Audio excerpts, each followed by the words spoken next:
ಕರ್ನಾಟಕವನ್ನು ಮಾದಕ ವಸ್ತು ಮುಕ್ತ ರಾಜ್ಯವನ್ನಾಗಿ ಮಾಡುವುದು ಸರ್ಕಾರದ ಸಂಕಲ್ಪ ಎಂದು ಮುಖ್ಯಮಂತ್ರಿ ಡಿಕೆ ಶಿವಕುಮಾರ್ ಬೆಂಗಳೂರಿನಲ್ಲಿಂದು ಹೇಳಿದ್ದಾರೆ. ಮಾದಕ ವಸ್ತು ಸಂಬಂಧ ಯುವಕರು ಹಾಗೂ ವಿದ್ಯಾರ್ಥಿಗಳಲ್ಲಿ ಹಾಗೂ ಪೋಷಕರಲ್ಲಿ ಜಾಗೃತಿ ಮೂಡಿಸುವ ಕೆಲಸ ನಡೆಯಲಿದೆ. ಈ ಪ್ರಕ್ರಿಯೆಯಲ್ಲಿ ಪೊಲೀಸರ ಸಹಕಾರವು ಅತ್ಯಗತ್ಯ. ಹೀಗಾಗಿ ಪೊಲೀಸ್ ಇಲಾಖೆ ವತಿಯಿಂದ ಬೇಡ ಬ್ರೋ ಅಭಿಯಾನ ನಡೆಸಲಾಗುತ್ತಿದೆ ಎಂದು ಹೇಳಿದರು. ವಿದ್ಯಾರ್ಥಿಗಳನ್ನು ಜಾಗೃತಿ ಮೂಡಿಸಲಿಕ್ಕೆ ಎಲ್ಲ ನಮ್ಮ ತಂದೆ ತಾಯಂದಿರು ಕೂಡ ಆ ಮಕ್ಕಳ ಬಗ್ಗೆ ಸ್ವಲ್ಪ ನಿಗಾವನ್ನು ಕೂಡ ಅವರು ಕೂಡ ವಹಿಸಬೇಕಾಗ್ತದೆ.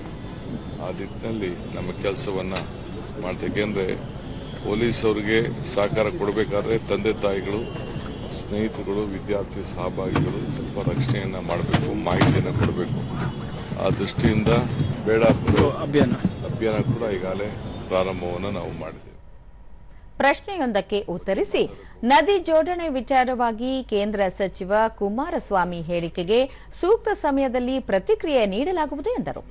ಪ್ರೈಮ್ ಮಿನಿಸ್ಟರ್ನ ಭೇಟಿ ಮಾಡಿ ಏನು ಆ ಯೋಜನೆ ಬಗ್ಗೆ ಅನ್ನೋದು ಫಸ್ಟ್ ಅವರು ತಿಳ್ಕೊಳ್ಳಿ, ಆಮೇಲೆ ಮಾತಾಡಿ.